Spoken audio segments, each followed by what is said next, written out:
Welcome back to the 85th online episode of Peacetime, hosted every Sunday morning by Peace Point with myself, Phra Nicholas Thanissaro, coming to you today from DIMC in Azusa, California. In the previous session, we looked at the Kukra Jataka, and today we continue on our journey through an anthology of the most important suttas from the Buddhist scriptures to look at the Payasi Sutta. I estimate today's session will run to about an hour and 10 minutes with a 30-minute break halfway through for some meditation. So as usual with our chosen sutta, we will work our way through the sequence of sources, sutta name meaning, interlocutors, place names and timing, backstory and overview before looking at the main body of the manuscript itself, the outcome of the teaching, and some of the issues the sutta raises. So this time we are returning to one of the longer suttas in the form of what's known as the Payasi Sutta. It is referenced D2316 or DN23. Today we'll be using Maurice Walsh's Wisdom Publications translation. For interpretation of the sutta, I have referred to the Venerable Detatua's 2003 book, Khao Bai Yu Ne Chai, and also Pia Tan's Dhamma summary. Furthermore, one contemporary scholar, Stephen A. Evans, has explored the Payasi Sutta, interpreting it as a polemic against scientific or empirical attacks on the core Buddhist concepts of karma and rebirth. So it explains why it is inappropriate to look for proof for spiritual values, moral categories, and intuitive realities by empirical means. The reason it's called the Payasi Sutta is that it's addressed to a certain prince who is called Payasi. So the Payasi Sutta means literally the discourse to Payasi. So turning to the people who appear in the sutta, first we have Payasi, who is a prince or chieftain in the Pali, termed Rajanya, delegated to govern a certain outlying town by King Pasenadi of Kosala. King Pasenadi was, like King Bimbisara, who we met in the Samanyapala Sutta, one of the Buddha's main royal supporters. But Prince Payasi was rather less faithful than Pasenadi. Although he had a strong interest in spiritual matters, he also had a lot of wrong beliefs and a very negative worldview. Payasi believes that there is no world other than this, no fruit of actions, and no rebirth. In other words, he rejected the notions of karma and rebirth, two basic Buddhist teachings. Payasi was probably still young and had not personally met with the Buddha during his lifetime. He rejected the Cartesian dualist account of the body-mind relationship. Payasi was rather like a proto-scientist on account of his various lines of argument and purported experiments. After his death, he gets to return as a low-level angel called Serisaka. As for his debating partner, this was an elder monk called Kumara Kassapa. He was one of the enlightened disciples of the Buddha who was very well known for his ability to explain things in detail, and was especially good in dialogue with others. Wherever he went, people would flock to hear his teachings because often he could explain things in detail which they'd only heard in brief from the Buddha. In fact, Kumara Kassapa was very much born to be. His mother was a nun, which might sound like a bit of an impossibility. How could nuns have children? Well, some women were married before they became nuns.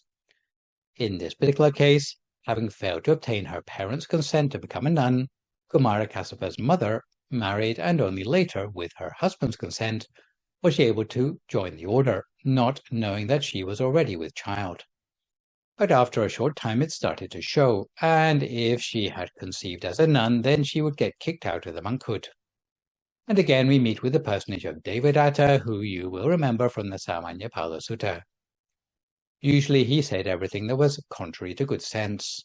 He advised, oh, you don't need to wait to find out how this nun got pregnant, just throw her out of the order. By contrast, the Buddha wasn't rash in his decision-making. He entrusted the matter to Ubali, who advised, no, we are going to form a committee to give an opinion about this, and more importantly, we're going to wait until the full term of the pregnancy, and then by counting backwards, we will know when the baby was conceived. In good time, we will know whether she is guilty of a transgression of the monastic rules or not. It turned out that the length of time between the birth of the baby and her ordination was less than the 9 months, or 10 months as it was in those days, so she cleared her name. Her baby, Kumara Kassapa, was adopted by a prince and grew up in the royal palace. His mother later attained enlightenment, so Kumara Kassapa was the child of a subsequently enlightened nun. Gawampati was a post-Buddha enlightened monk who was as gifted in mental powers as the Venerable Mahamoggallana had been before him. Uttara the Brahmin was Prince Piyasi's attendant in charge of giving alms to the monks on the prince's behalf, and was later reborn as an angel called Uttara in the second level of heaven. Moving on to place names, the sutta was given at Setavia, Kosala, in a Simsapa or rosewood forest. In terms of timing, it occurred just after the Buddha's parinibbana and the distribution of his relics. According to the Vimalawatu commentary, the events took place just before the rains retreat when the first council was held in Rajagaha, which raised the question why, if the sutta was given after the time of the Buddha, it is still retained in the Theravada Buddhist scriptures. It's very likely the story was actually told by the Council of Elders, not necessarily those running the first council, but with the objective to encourage the post-Buddha laity to be disciplined and generous in their support of the monastic order. Without the personal charisma of the Buddha, the monastics at the time would probably have had to find a new source for faith or a way to inspire the supporters in the laity to support the Sangha in the Buddha's absence. That is, especially to talk about the importance of the doctrines of karma and rebirth. More specifically, as related at the end of the sutta, any kind of generosity directed at the Sangha, even without the Buddha still alive, brings heavenly rebirth for the supporter, and refined gifts to the Sangha bring a yet higher heavenly rebirth. Though Prince Payasi had an interest in many spiritual things, he was entangled in wrong views because he had made some attempts to do what in those days might be considered scientific experiments, and he had come to the conclusion that when people die, then that is the end of the story. It's not that Prince Payasi hadn't tried to believe in metaphysical phenomena, but rather like an empiricist or a scientist in the present day, he didn't believe in anything without empirical proof. Since matters of death and the afterlife enter the domain of metaphysics, even with modern technology, such issues are hard to research in a satisfactory way by empirical means. If you want to conduct an experiment on destinations after death, and you want incontrovertible proof, then you have to die for yourself to know for sure. Generally speaking, the methodology of science is not very well suited to the subject matter which concerns people's subjective experience, especially when the things you experience are very difficult to share with other people. You can't just fill in a survey. You can't replicate the experiment independently, and it's not verifiable by other people. Scientific proof requires a statistical significance of at least 0.05, which means phenomena need to happen 95% of the time. Supposing 95% people who meditate become happier as a result, then it would be scientific proof of the efficacy of meditation. Even so, you may not be able to say what happened during the meditation, but you can talk about the results from the point of view of a change in survey-filling behavior. However, for matters of life and death, then you can come up against a whole lot of additional problems. It's not that there's never been research done on the experiences of the dying. The experience of those reporting near-death experiences involve overwhelming numbers, but still it is a body of evidence which scientists have had to leave unexplained or treat as an outlier. However, from the account of Prince Payasi, it would appear that he was not afraid to try to apply scientific methodology to metaphysical issues. And he also wasn't constrained by ethical standards for humane clinical research either, a little bit like the illegal experimentation conducted in the Second World War in concentration camps. So turning to paragraph 1, Kumara Kassapa happened to be passing through the fiefdom where Prince Payasi governed. When Prince Payasi looked out of his castle window, and saw the people flocking to hear teaching from Kumarakassapa, he too wanted to debate spiritual teachings. He had a lot of questions on his mind which he'd been saving up already for a long time, about things concerning right and wrong view. Payasi meets with the elder Kumarakassapa, who is staying at the Simsapa forest outside Setavia, and proceeds to debate about Payasi's worldviews. So before we go any further, it is important to define what is meant by right and wrong views in Buddhism. A set of 10 specific views is derived from the Apanaka Sutta of the Majjhima Nikaya. Sadly, these ended up as no more than a footnote in Paul Fuller's 2004 book of the 250 pages about the notion of ditthi in Theravada Buddhism. Fortunately for successful spiritual practice, our main teacher in Thailand, the Venerable Tachiwo, drew particular attention to these 10 in his book Kalpa Yune Jai, which I will summarize now so that you know what you're looking for. First category relates to views concerning sharing, where right view means believing that generosity is fruitful, namely in releasing the giver from the clutches of stinginess and selfishness. Having such a core value about the world reinforces the mutual compassion between the giver and the receiver. Second category relates to views concerning welfare work, where right view means believing that social welfare is fruitful, which will help to release the giver further from the clutches of greed. Having such a core value about the world widens one's compassion towards one's fellow man. The third category relates to views concerning the honoring of virtue, where right view means believing that respecting those worthy of respect is fruitful, which will help recognize and celebrate those who exemplify good behavior in society. Fourth category relates to views concerning the outcome of good and bad deeds a person has done, where right view means believing our choices and actions count for something, namely, that sooner or later the consequence of the actions we have done will catch up with us for sure. If the actions have been unwholesome, then so will be the consequences. If the actions have been wholesome, then so will be the consequences. The fifth category relates to views concerning the reality of the present existence, where right view means believing that this world exists, or this world is of great benefit because the world is eminently suitable for cultivating good deeds.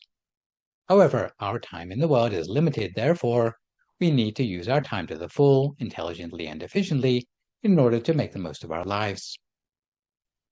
The sixth category relates to views concerning the world to come, where right view means believing that there is an afterlife, or to put it another way, death is not the end of the story. The quality of our existence in the world to come depends on the good and bad karma we have done ourselves, chiefly in our present existence, so that no one can afford to behave recklessly during their life.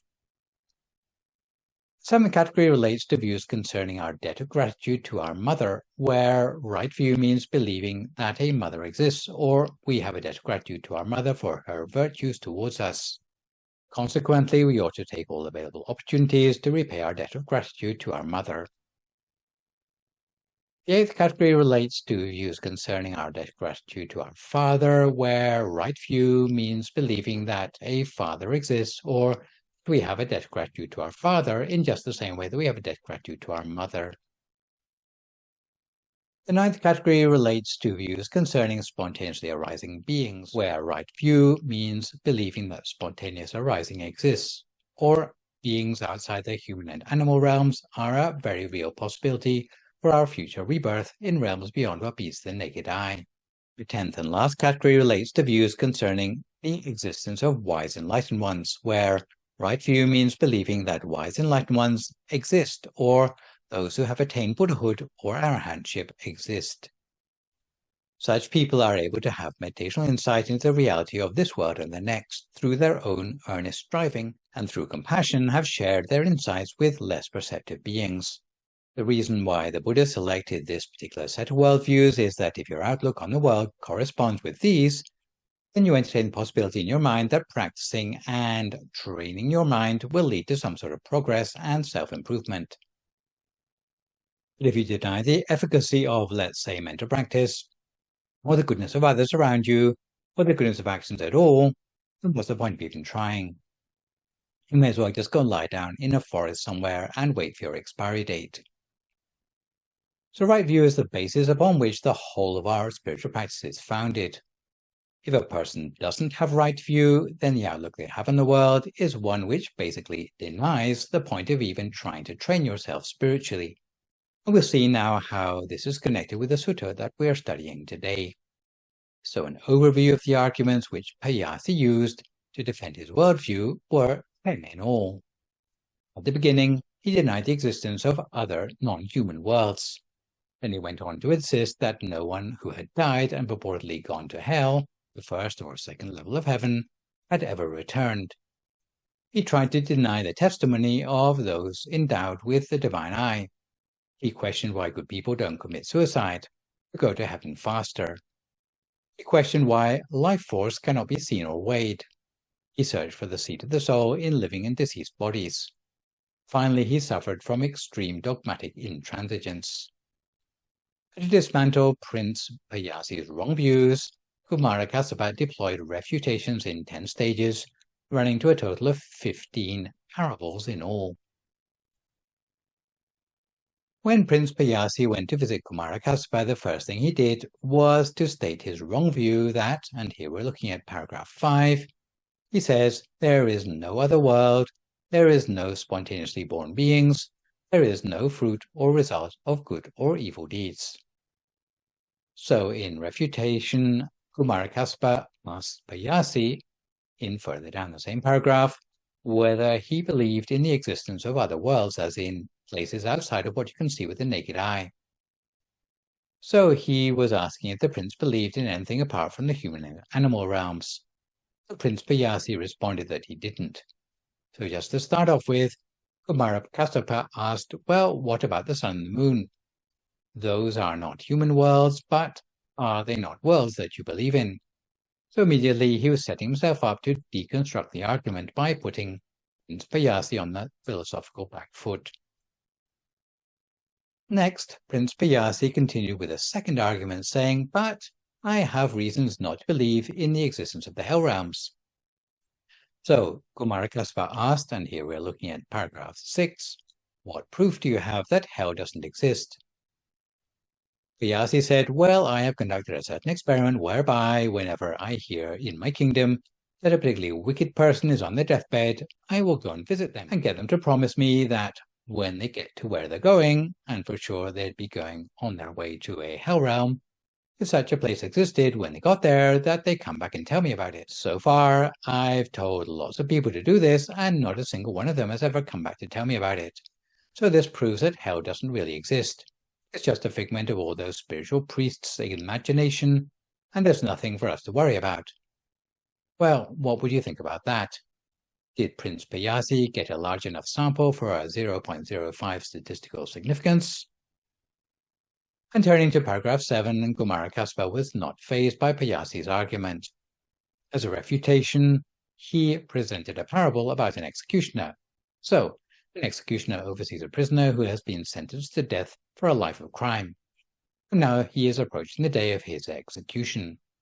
So just as he's being paraded around the town on his way to the gallows or the guillotine, supposing the prisoner said to the executioner, hang on a minute, just before I have my head chopped off, I just want to say goodbye to some of my relatives who I'd forgotten about.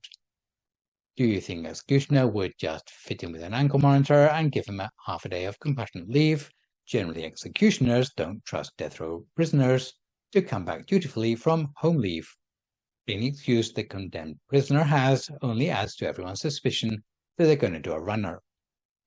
In the same way, if a person has died and falls into the hell realms, they may not have executioners to look after them, but they do have a whole lot of very different looking characters, usually in red loincloths with bulging eyes and curly hair. However, they would have the same attitude as the executioner, that they don't let anyone out of their sight until they've had their karmic retribution expiated. So not all the variables have been controlled for in this experiment, certainly not enough to draw any conclusion from about whether hell really exists or not. So Prince Payasi pivots to embark on his third argument, that is, that the first level of heaven doesn't exist. Again, Prince Bayasi cites scientific proof, which in this case is research data that he has collected himself. Whenever any people of relatively good conduct are on their deathbed in his kingdom, so these are the people who maybe didn't keep the 5 precepts all their life, but they didn't really do anything bad. So here we're looking at paragraph 8. So those with the expectations that when they die, they ought to go to some sort of better place, but maybe not a particularly good place, somewhere like the first level of heaven, which is known as Jatu Maharajika. He would whisper in their ear as they were dying that, if heaven really exists, please come back and tell me about it. So after telling a few hundred people to get his significant sample size and extracting a deathbed promise, he waited for a reasonable length of time, but not a single person came back to visit him, not even visitations in his dreams. Consequently, he came to the conclusion that, just like hell, the first level of heaven must just be a myth made up by monks who want to trick their congregations into spending their lives doing good deeds. So turning to paragraph 9, in refutation, Kumarakaspa gives a parable to illustrate the real nature of heaven for the people who, even though they might have wanted to come back to tell Prince Bayasi all about it, failed to do so. The parable in this case was a parable of a person who had been rescued having fallen in a cesspool. The cesspool in this case being compared to the human realm, so a nasty, dirty place with an unpleasant odor, which if you can manage to escape into a beautiful existence, which is that of the heaven realm, the likelihood of willingly returning to that nasty, smelly human place is very unlikely.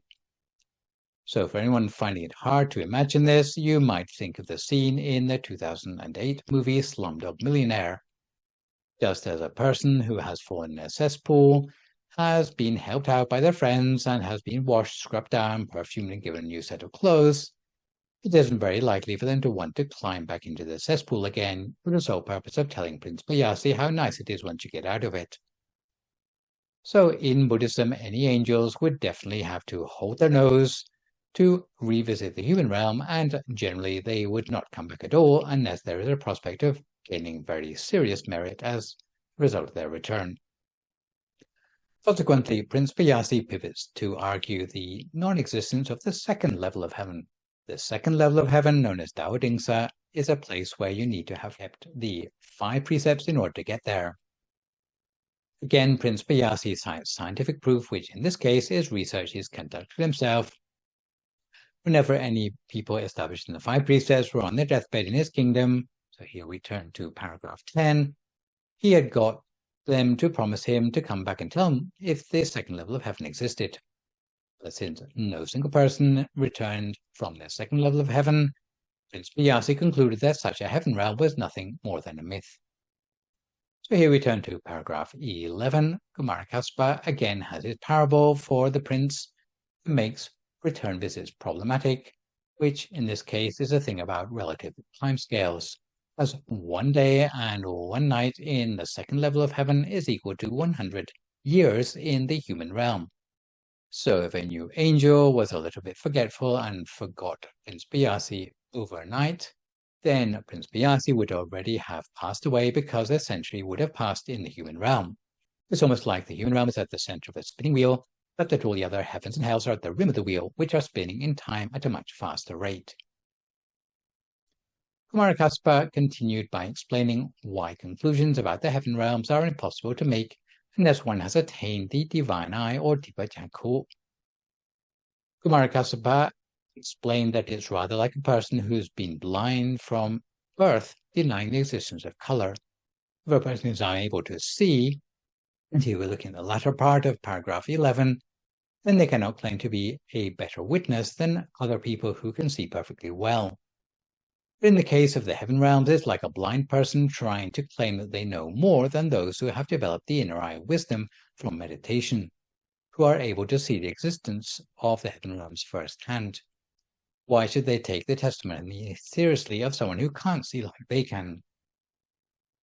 As there are many enlightened people in the world who have been able to verify the existence of such places through the power of their meditation, it's not the case of one person's word against another, but Bayasi would need to examine the credentials of his so-called expert witnesses especially their level of virtue.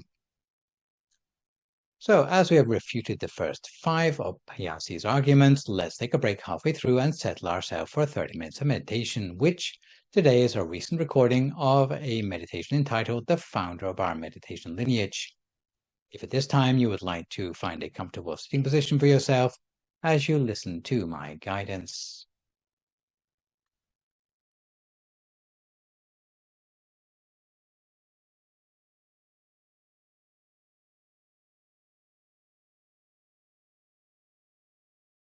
If you'd like to make sure that you're sitting comfortably for a meditation practice, settling yourself into a comfortable posture,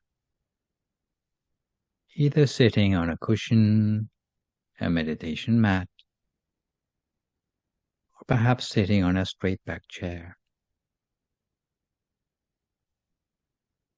If you're sitting cross-legged, then make sure both of your knees reach as far as the floor. Perhaps supporting yourself with blankets or towels if your knees don't quite reach. Or setting both feet flat on the floor if you're sitting on a chair.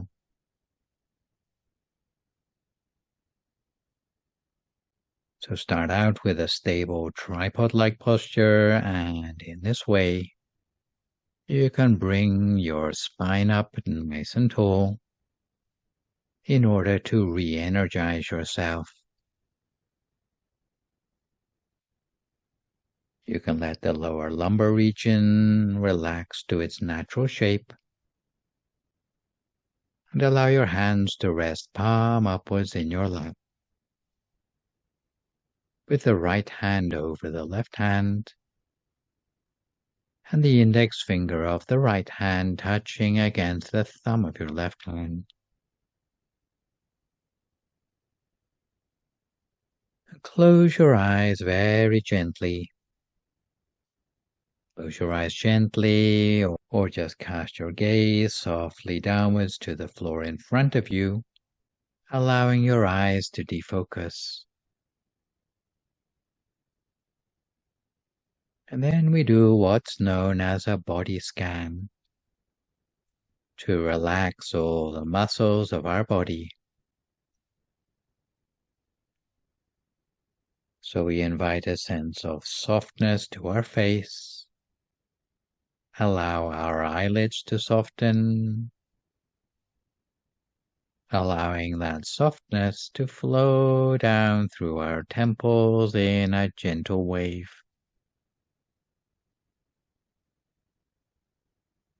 Allowing our lips to touch only very lightly together as the mouth relaxes, and letting our jawline soften. We relax our neck and let our shoulders drop to their natural height, relaxing our arms, our forearms, our hands and fingers, so that our hands rest only very lightly in our lap. Continuing on down, we relax all the muscles of our torso, chest, trunk, and throughout our core, before relaxing both legs, all the way down to our feet and our toes. Once again, making a check down through the whole of our body to make sure there are no remaining places with any stress or tension anymore. If we do find places where tension still seems to linger on, then we do our best to relax them as far as possible, until it feels as if our whole body has melted away into the atmosphere around us, leaving us with no further worries about our body anymore, and allowing us to turn our attention inward instead.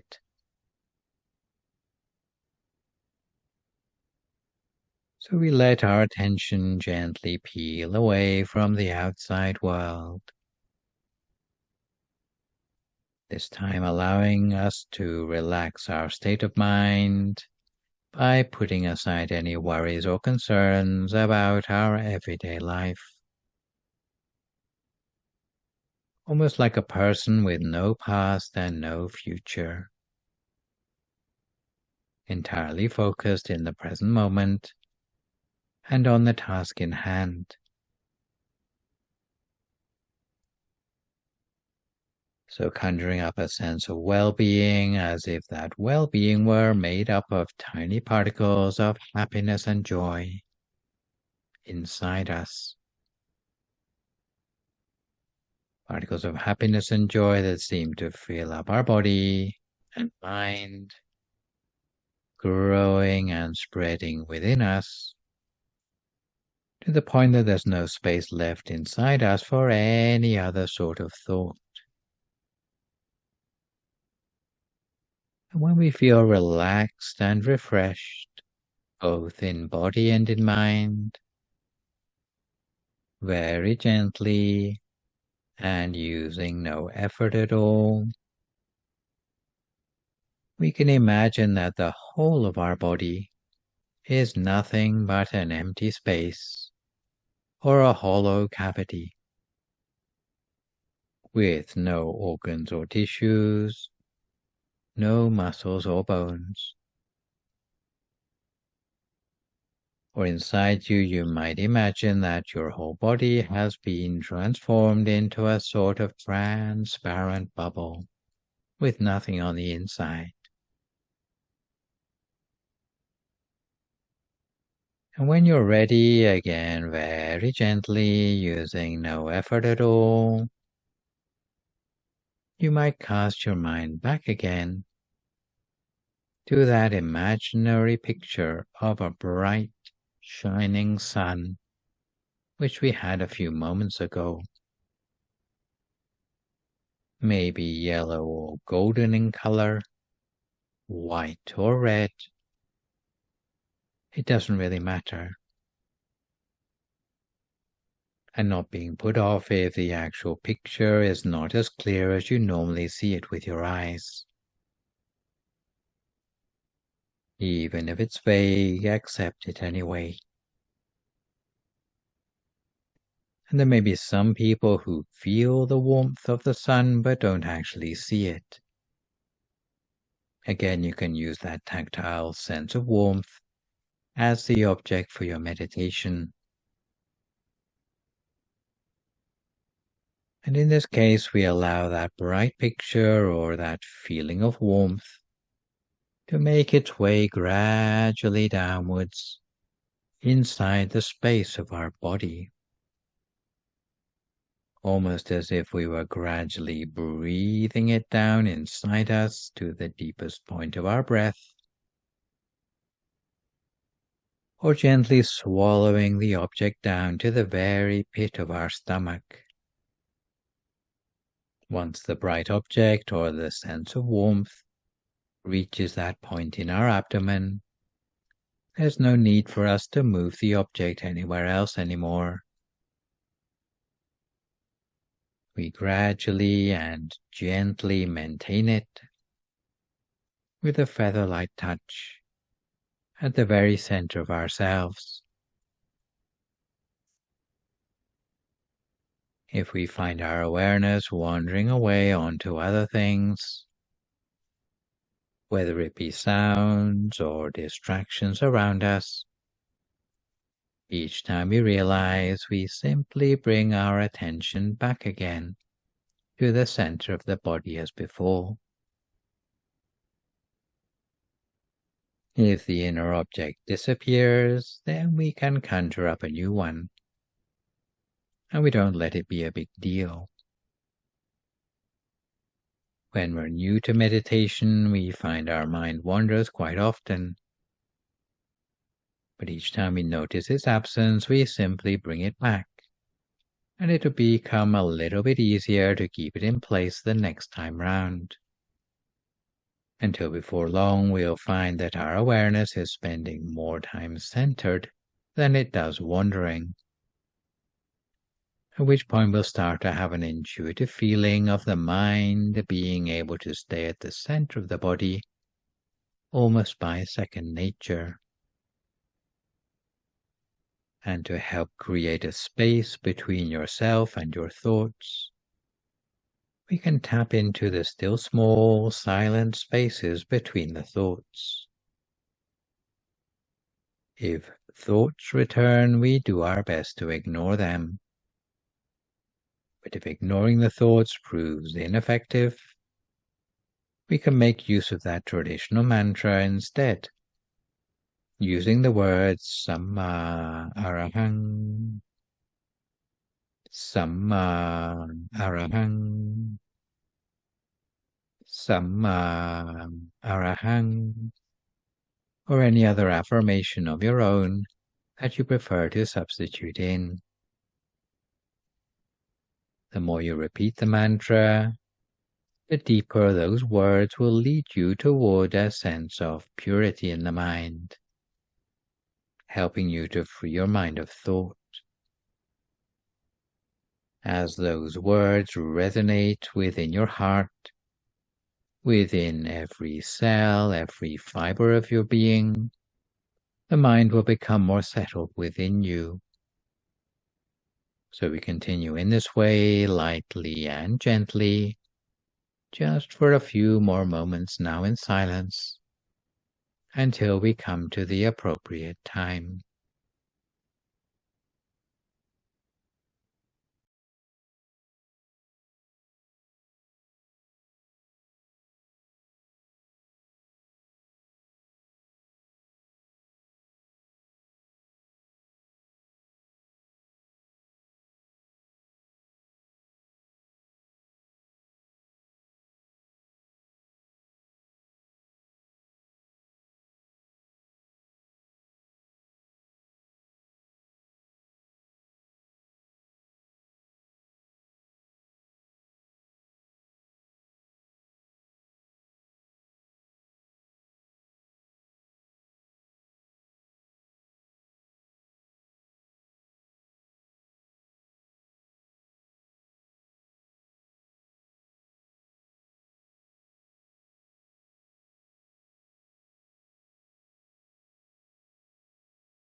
So we continue to keep our mind gently on track at the center of the body the whole of the time,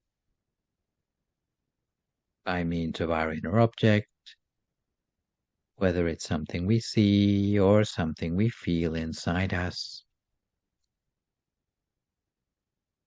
We find our mind slipping away onto other things. Each time we realize, we just bring our attention back again to the center of our body as before. If the inner object disappears, we can conjure up a new one, But if it changes, then we just follow it in its new form. At the same time, we try to keep the mind free of thought, either by ignoring any thoughts that arise, or by making use of the mantra as a way to run interference on those random thoughts. Especially today, as we find ourselves at the tail end of the annual celebration, coinciding with the full moon day of the 10th lunar month, when we like to think back to the anniversary of the rediscovery of our meditation lineage back in 1916 by a monk that many of you are familiar with, from the big black and white photo displayed prominently around our temple branches. So going back to the early 1900s, although the scriptures were still widely studied in Thailand, but the practice of meditation had slipped into disuse and was poorly understood. The meditation techniques that remained available to the Thai people were in rather a fragmented condition, rather like a pile of random spare parts that no one could assemble into a functioning car anymore. There were elements of the technique scattered around Thailand with some of the meditation masters of the time, and these corresponded to a style of practice known as Boran Gamatan, or the Southern Esoteric Buddhism, sometimes equated with the Yoga Vajra school, going back to the 16th century and probably much, much earlier than that. But in many places all over Southeast Asia, this meditation technique had slipped from living memory, often because it had been actively suppressed by competing meditation schools that enjoyed royal patronage at the time. So it was left to the great abbot of Wat Pak Nam, also known as Phra Mongkol Thepmuni, and more commonly known as Luang Pu Sot Thanissaro, put these elements back together again as the workable system of meditation that we would recognize today. So it's said that this monk had been ordained for 11 years when he decided to sit down and really put all his knowledge of meditation to the test. By sitting down without moving in the cross-legged position in his temple, initially first thing in the morning, and it was a task which led him to a great deal of discomfort, as if there were pain shooting through the whole of his body, just by maintaining his meditation posture. Nonetheless, he persevered with a technique mostly distinguished by his use of the mantra Samma Arahang, until suddenly, at a certain point in his practice, all the pain suddenly disappeared, and the whole focus of his attention seemed to come together automatically at the center of himself. And the strange thing was that there was a sphere of light that appeared there that looked rather like a crystal ball, which stayed with him no matter what he did, not only while he was meditating, but even as he got up to do other things. He realized that there must be more than just the crystal ball within himself. And again that night he sat down to practice, pulling a meditation all-nighter, where one sits in meditation the whole night long until dawn, again with the crystal sphere at the center of himself, finding himself becoming more and more calm at the center of that sphere, finding a middle way at the center of the sphere, leading to deeper and deeper meditation experiences, until by the time the morning came, he had attained what's known as the body of enlightenment within himself. with an appearance rather like a living Buddha statue made of crystal. And the sense of peace and happiness arising from the attainment that he'd never experienced from practicing any other of the meditation techniques available to him made him confident that this was a new path of meditation practice, previously unknown to his generation. And as a result of this attainment, he started to teach this inner pathway of practice more widely, often summarizing the technique with the words that stillness is the key to success, meaning that stillness of the mind, when the mind has overcome all the movement caused by the thoughts, it will allow the mind to go deeper at the center. So the sense of stillness in the mind isn't something that you can force or manufacture, but is something that arises naturally when the thoughts have gradually settled down into silence, leading to a sense of peace within that can reach out for peace in the world.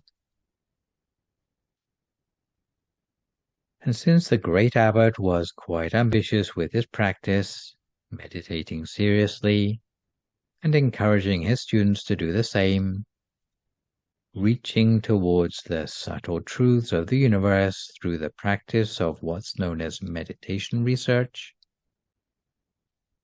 In this connection, he is famous for setting up a meditation workshop in his own temple of Wat Phra, where there was perpetual meditation by dedicated teams, 24 hours a day. A place where monks and nuns could gather together in order to research meditation in shifts, meditating as a team to unveil the mysteries of the universe. As a result of these innovations by the great abbot, he hoped not just personally to reach an end of suffering, but to end suffering at its source for the benefit of all living beings, by vanquishing what are known as maras, or the factors in the subconscious that create the suffering in the first place. The great abbot was also known to be very forward-looking during his lifetime, being the first monk in Thailand to allow the ordination of non-Thais into the monastic community, with a monk called Kapilavattho from the United Kingdom, who ordained in 1954, and who was later followed by a whole group of other Western monks and nuns, joining the monastic community and eventually being sent back to teach meditation in Western societies towards the end of the 1950s. So reflecting on the roots of our own tradition in this way, as we continue to apply our mind lightly and gently at the center of the body, we follow on with our own practice for a few more moments in silence until we come to time for some loving kindness meditation.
So we continue to keep our mind on track at the center of the body the whole of the time, lightly, gently, and continuously, always at the center of whatever inner experience we've built up for ourselves as the result of the meditation so far today.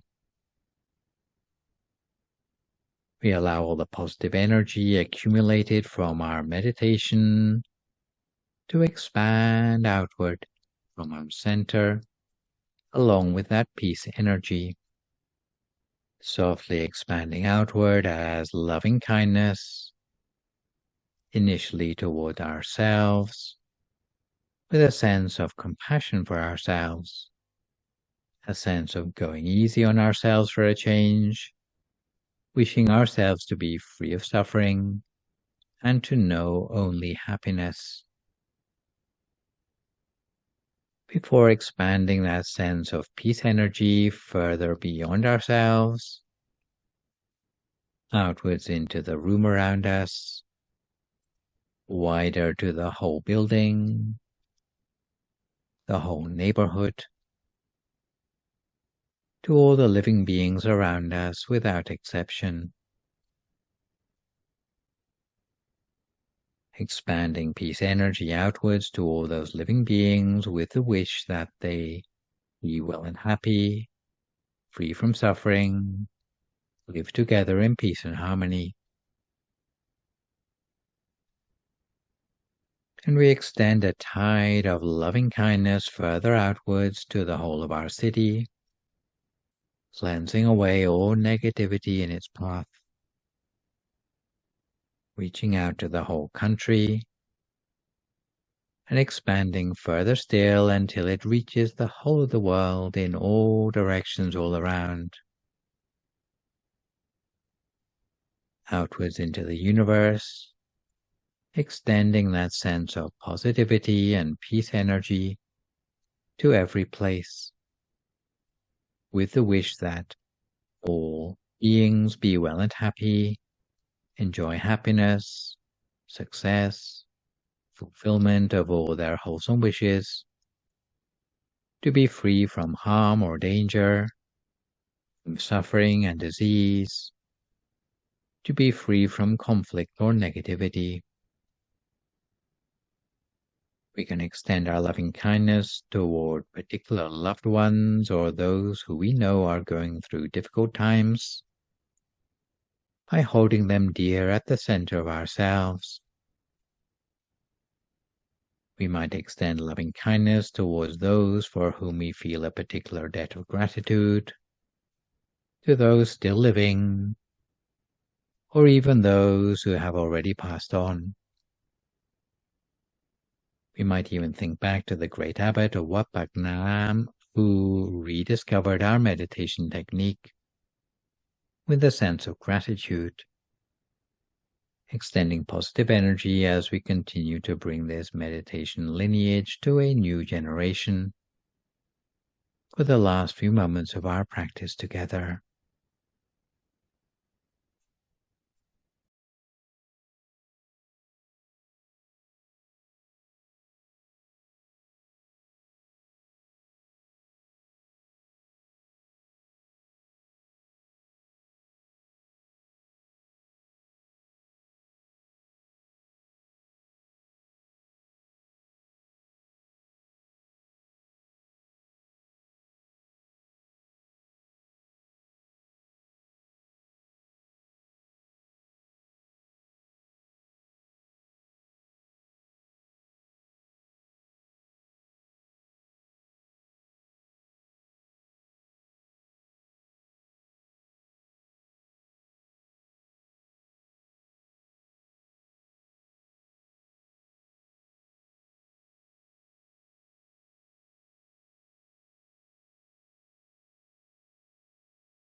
Sappa Putthanupa-vena, Sappa Dhammanupa-vena, Sappa Sanghanupa-vena Sattha Soti Bhavantu Te So if you'd like to come to the end of your meditation for today, you can gradually open your eyes again. If you feel at all uncomfortable, then slowly try changing to a more comfortable position before gradually finishing your practice. So to pick up where we left off, halfway through the refutation of Ayasi's so-called proof for his wrong views, and before I continue, I should indicate, for those who might find it uncomfortable listening, that over the next 10 minutes I will be mentioning the word suicide and experiments that are inhumane. So to continue now, without missing a beat, Prince Payasi already had a 6th argument up his sleeve. So here we're looking at paragraph 12. He reasoned that if heaven existed, then monks would certainly be the first to go there because they had done more good deeds than everyone else during their life. If heaven really existed and was everything it was cranked up to be, then those monks should be in a hurry to get to heaven. So you'd see monks committing suicide to get there quicker.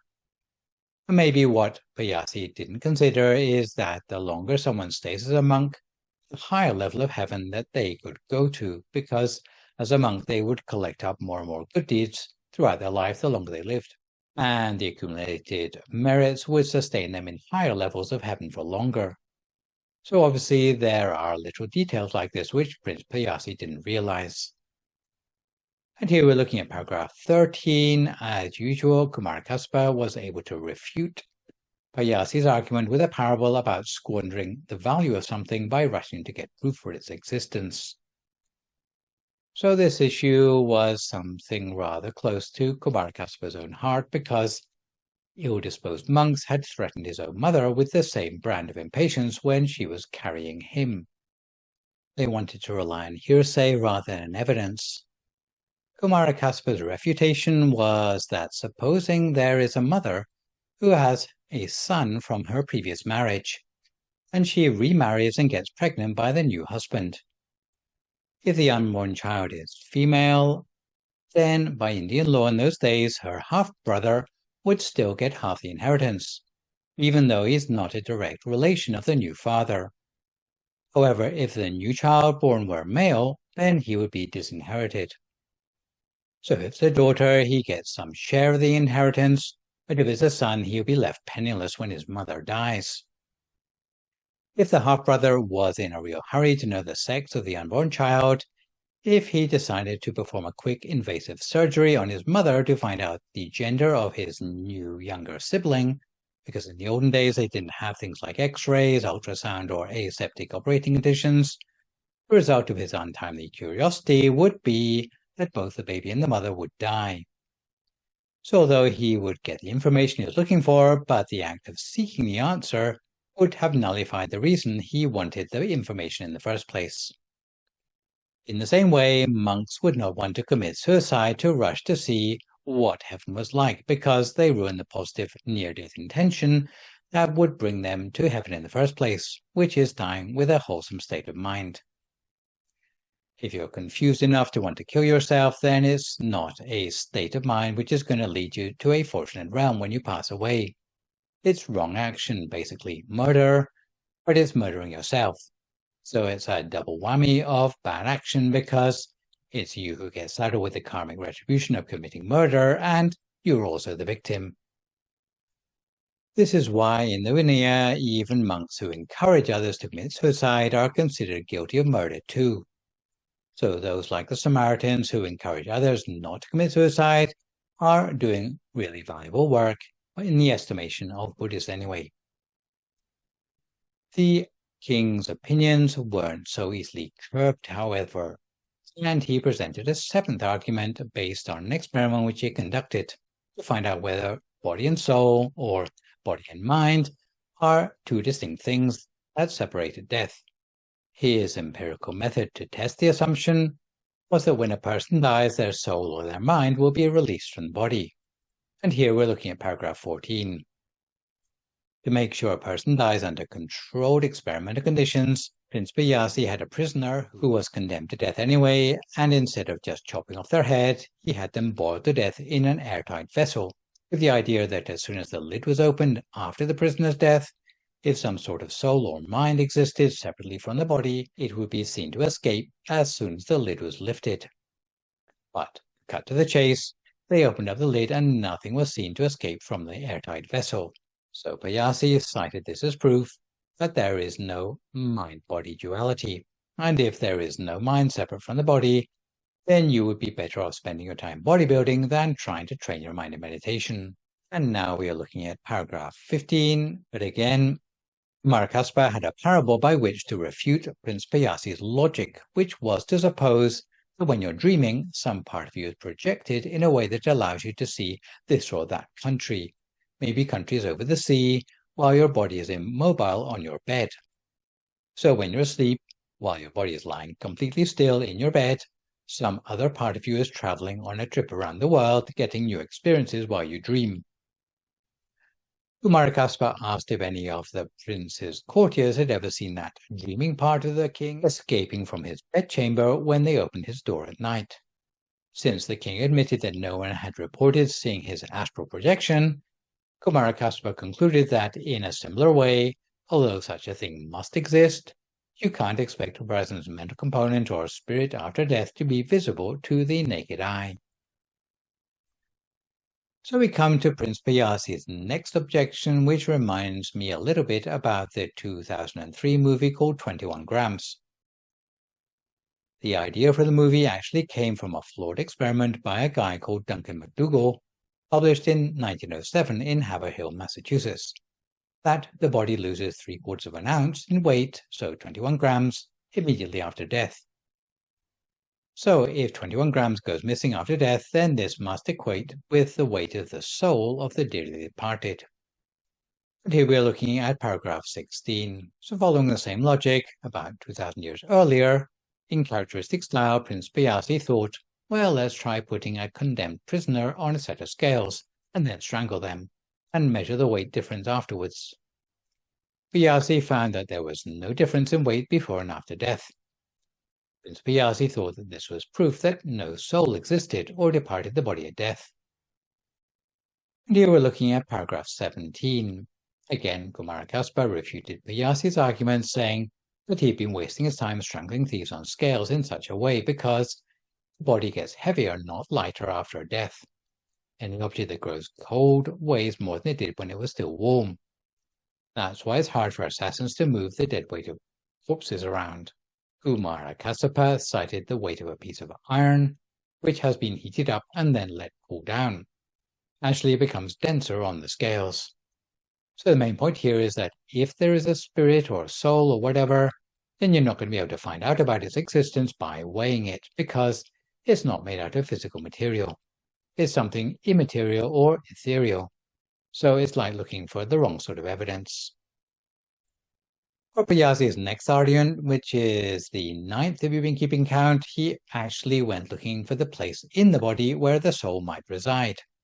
And here we're looking at paragraph 18. So first using a cadaver and later a live subject, he performed his dissection, removing body organs piece by piece, trying to locate the seat of the soul in the body. So maybe it's in the heart, maybe it's in the brain, but even by such a process of elimination, they found they'd removed all the remaining organs of an unfortunate prisoner's body, and they still couldn't find the place the soul relied upon. So here we're looking at paragraph 19. Again, Kumarakaspar had a parable to refute this particular line of reasoning, and it's a story about a musician with a conch. So they used to use conch shells before trumpets were invented, and if you blew into one end, then it made a loud trumpeting noise. So said musician went into the middle of a jungle where no one had ever been to the seaside before with his conch, and he blew it once and then put it on the ground and went away. All the tribal people came out and they looked at the conch and they rattled it and they turned it upside down and they tapped on it, but they couldn't find out where the sound had come from, because it was not self-explanatory how the sound and the conch were related. Because what you need to make the sound come out of the conch is a knowledgeable person to blow into one end of it. In the same way, you cannot explain why you have a mind in a body just by looking at the body itself. And this is one reason why in Western science we have so many problems in explaining aspects of the mind as opposed to the nervous system, because most traditional knowledge of anatomy comes from the study of cadavers, not from looking at how living people function at body temperature, with the warmth and vapors in the body, and so on. Western anatomy only studies these things from bodies that are already deceased, so they only know the mechanics and the plumbing. What you might equate with Arthur Koestler's Ghost in the Machine remains a mystery to Western science. And here, we're looking at paragraph 21. Just for good measure, Kumaragopal had a backup parable about a matted-hair fire worshipper who, like the ignorant tribesmen, had tried to take apart a pile of firewood to find out where the fire had come from. By this point in the debate, Prince Piyasi already knew he had been defeated, but the reason he wouldn't concede defeat by Kumaragopal was fear of embarrassment. He agreed with everything which Kumaragopal was trying to teach him, and realized the flimsiness of his own evidence, but he had run up against the major problem of changing his mind. And here we're looking at paragraph 22. Piyasi was afraid of ridicule, to be seen to make a U-turn in his professed beliefs. Knowing this, Kumaragopal gave a further 4 parables about the harm coming from intransigence in the face of wisdom. They all basically give examples of why change can be beneficial. So I won't go into these in full detail, but in brief, we have the parable of the 2 desert caravans, the parable of the dung porter, the parable of the dice players, and the parable of the foragers. And here we're looking at paragraph 23. The first parable on intransigence is about a caravan of merchants who were traveling across a desert, who believed the advice from a guy they'd never met before: throw away all their heavy supplies of drinking water so they could make it to the next oasis as quickly as possible. All of them eventually died of thirst in the desert because their advisor had set out to lure them to their deaths. So just because a person offers you advice doesn't mean that that advice is necessarily good. You should reflect on advice and do your due diligence, especially if your life relies on the advice. Next, we are looking at paragraphs 24 and 25. The second parable on intransigence is about a man who found some pig dung in the forest. So pig droppings are not worthless. You can use them for manure. This guy filled up a whole burlap sack of free pig dung and started to carry it back home to his village on his shoulders. Along the way, it started to rain, and all the pig dung washed out of the sack, and by the time he got back to the village, he was smothered from head to foot in pig dung, rendering it worthless, not to speak of the unpleasant odor. Instead of just leaving the pig dung in the forest and returning for it when the weather was better, this is an example of the harm that comes from clinging onto something that is not necessarily beneficial. The third parable on intransigence, and here we're looking at paragraphs 26 and 27, is about 2 strange guys who used to gamble with dice. So the one who threw the higher score would win the bet. One guy was a bad loser, so every time he'd lost, he'd swallow the offending dice to destroy the evidence. Eventually, his opponent was so frustrated that they painted poison on the dice, and next time the guy lost, he poisoned himself. So the gambler died basically because he could not face up to reality. Fourth parable on intransigence, and here we're looking at paragraphs 28 and 29, concerns 2 friends who went foraging in the forest. The first thing which the friends found in the forest was hemp threads. So both of them loaded up with as much hemp thread as they could carry, and they continued on their journey home, and along the way they came across a pile of hemp cloth. The more intelligent friend discarded the hemp threads and loaded up on the more valuable hemp cloth instead. The less intelligent friend said, "Oh, I already carried these hemp threads a long way. It's a pity to discard them now." So the 2 friends continued on the way, one with a sack of hemp cloth and the other with a sack of hemp threads. Along the way, they came across successively more valuable forage: flax, threads, linen cloth, cotton, from threads, cloth, iron, copper, tin, lead, silver, and eventually gold. Each time the sensible friend uptraded for the more valuable forage. But the less intelligent friend had the same excuse about having carried the hemp threads a long way already. Eventually, the two of them arrived back at their home village, and all the villagers came out to welcome them. They praised the intelligent friend for finding gold and mocked the less intelligent friend for choosing hemp threads. Because the latter was attached to the first thing he found, he lost out. In just the same way, Prince Piyasi had availed himself of a whole lot of views about the world simply because they were the first views which he'd come across. But if he'd been a more sensible person, if later he had come across views that were more accurate, he should not have been embarrassed to uptrade. And this was a point where Prince Piyasi actually gave in. The result of the whole sutta was that Prince Piyasi declared that from that time onwards, he would like to be a follower of the teachings of the Buddha and relinquished his wrong views. He requested to take refuge in the Buddha, the Dhamma, and the Sangha, and to be regarded as a lay person in Buddhism for the rest of his life. So here we're looking at paragraph 30. Part of what Piyasi did in support of Buddhism for the remainder of his life was to delegate one of his attendants, called Uttara the Brahmin, to organize food in support of the monastic community. So here we're talking about paragraph 32.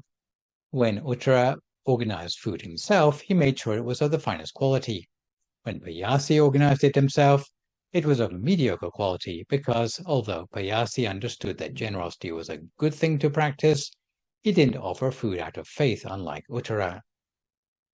The result was that at the end of his life, Piyasi was born in the first level of heaven as an earth sprite or Pumadeva, with a mansion called Sarisaka near a tree, where the sprite had the duty of guiding desert travelers. Meanwhile, his attendant, Uttara, was born with a huge 120-mile-high heavenly mansion in the second level of heaven. So here we're looking at paragraphs 33 and 34. The difference between the two was discovered by a monk called Gawampati Thera. So apart from supporting the importance of right view, this sutta gives the idea of a higher rebirth coming from support for the Sangha, where alms are given out of faith and respect.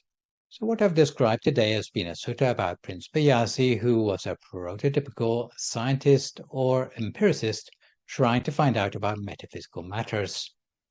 It's particularly interesting because it deals with many aspects of metaphysics, heaven, hell, and all the things invisible to the naked eye. What we see from this particular sutta is that although it may be hard to get proof for these metaphysical phenomena by scientific means, it doesn't mean that there's no proof available. However, the way to find proof for these things is by a slightly different subjective methodology. What we are doing when we study about meditation and about ourselves on a deeper level is, in fact, scientific in a way as well, but it's not exactly empirical or repeatable. It is scientific in as far as we repeatedly try to explore subjective aspects of our own inner experience. And it's something which no one else can do in our place. We can't get some research institute to carry out the research for us. It is something which each of us has to do for ourselves.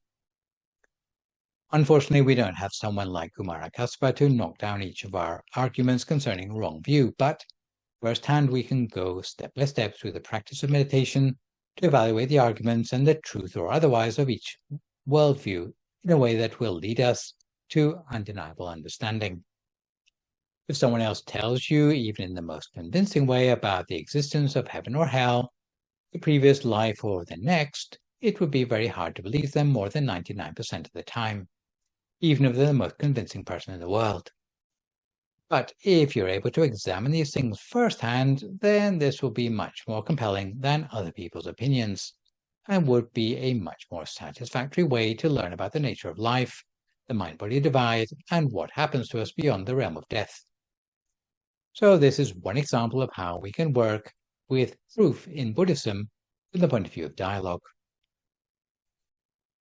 The second thought is that historically more recent schools of Buddhist philosophy, sometimes known as the mind only or Yogacara, not to be confused with Yoga Vachara, claim that heaven and hell are nothing more than states of consciousness. When we are happy, then even without dying, we are already in heaven. When we are going through a bad patch in our lives because of the mental torment, then that's when we are in hell.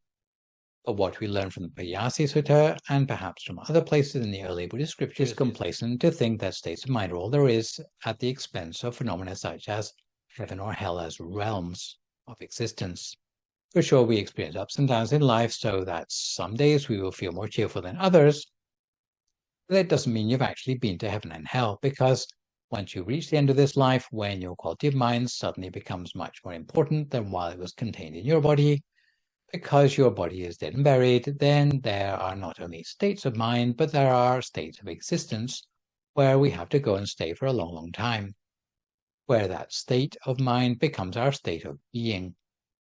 That is why we can't afford to be reckless about thinking that heaven and hell can be disregarded as figments of the imagination.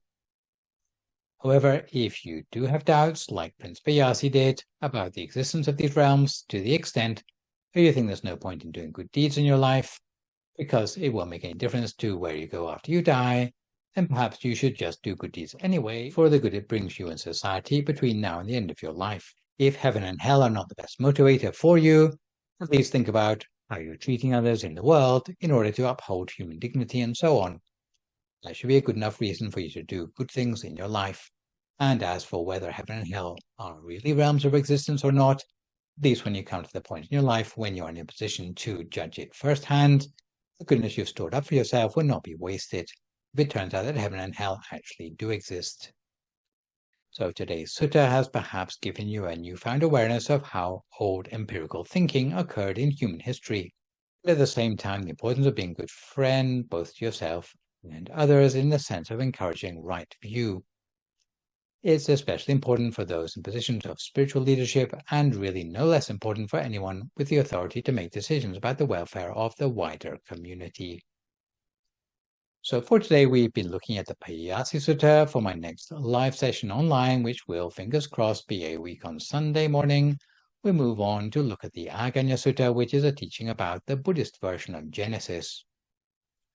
For good measure, I'd like to remind viewers that you can email your questions about meditation and what you've heard in the lecture to the email address that you can see spelled out in the slide. And I'll do my best to answer these on my next session. In the meantime, try to avoid recklessness or complacency as we continue to deal with the knock-on health and economic effects of the pandemic.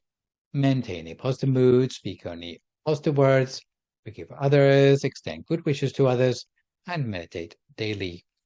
Hopefully, as a result of today's session, you will be able to cultivate right view and not be fooled into thinking that science has the answers to everything.